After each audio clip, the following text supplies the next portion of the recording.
So today we are at Mitchell-Morrison Cemetery in Nile Township, Scioto County, Ohio. And we're shooting in 360 today on a Theta S camera. So you should be able to see all the surrounding hillsides. That's the Ohio River out there. Pelfrey Pig Farm is just down below us.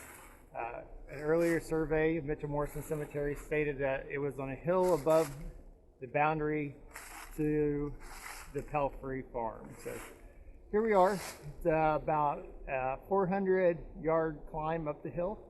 But when you get up to the top, it opens up and you immediately start to see headstones.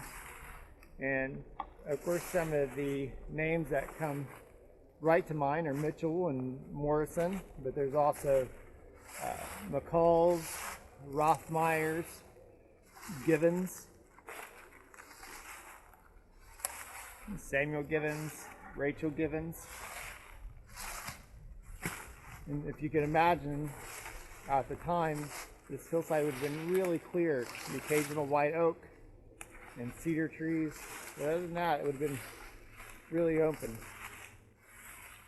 So Ann McCall, Rachel McCall. You can see we have headstones that even go down over the hillside.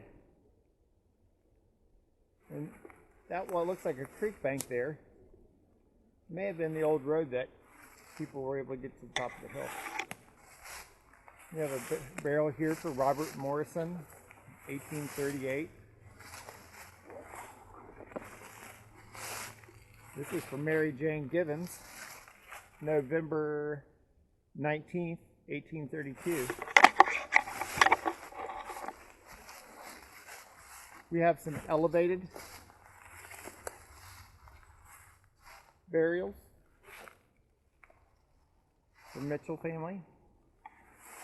Martha Morrison, David Morrison, Emma Morrison. This is on the edge going over the hillside. You can see it's quite steep.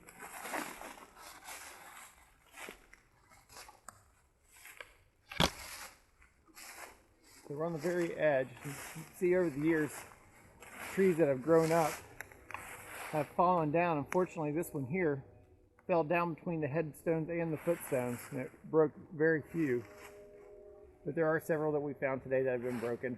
Similar to this one, broken off right at the epitaph. We'll make our way through and get back onto the main road. So you can see the extent of the cemetery.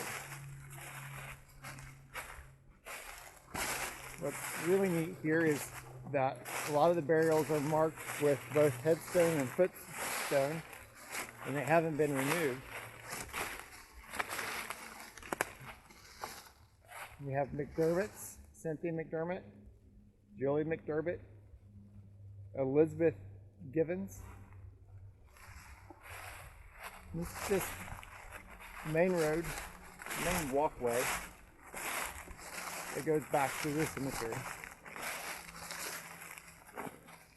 We have a large area here for the Moore family. Mary Moore, Joseph Moore, Mary Cowan, Mary Anderson, Jesse Moore. As you can see, these headstones just keep going back. And when you think you've got to the very end of it here, the large monument to my left, there's still smaller monuments that are found here. And walk around even further.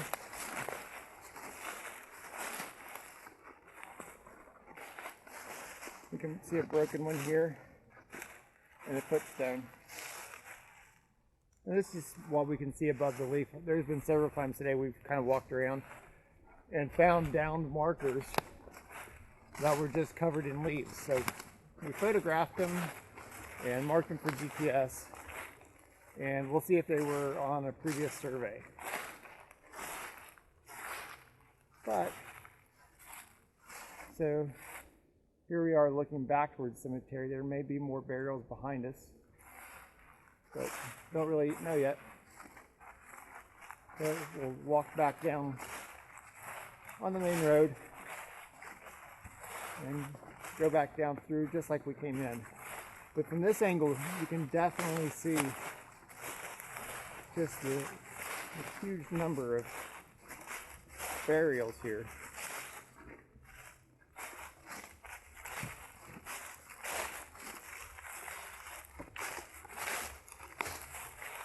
And they're on both sides. We have some cavitations there. They could be down trees, they could be collapsed graves. We did find an grave earlier today that the grave had collapsed and the headstone had fallen in, but it fell right side up, so we were still able to read it.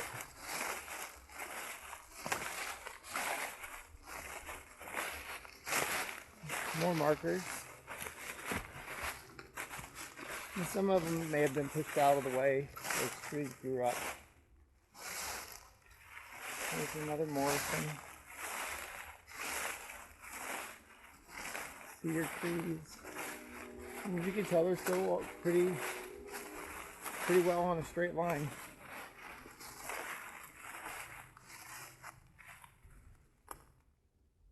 Susan Stockham, 1833, 79 years old. And look how excellent condition that marker is in. The cedar tree right at the foot.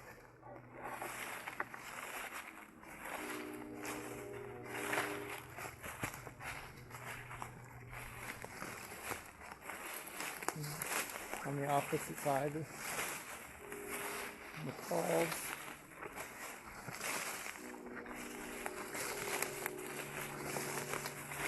We have a bidding. This one I can't read right now, but there's two markers. There's more markers that go up this way. There's one that's down. Great example of looking around as you go.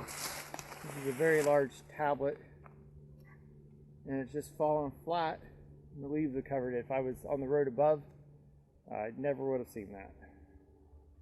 And there's one here as well.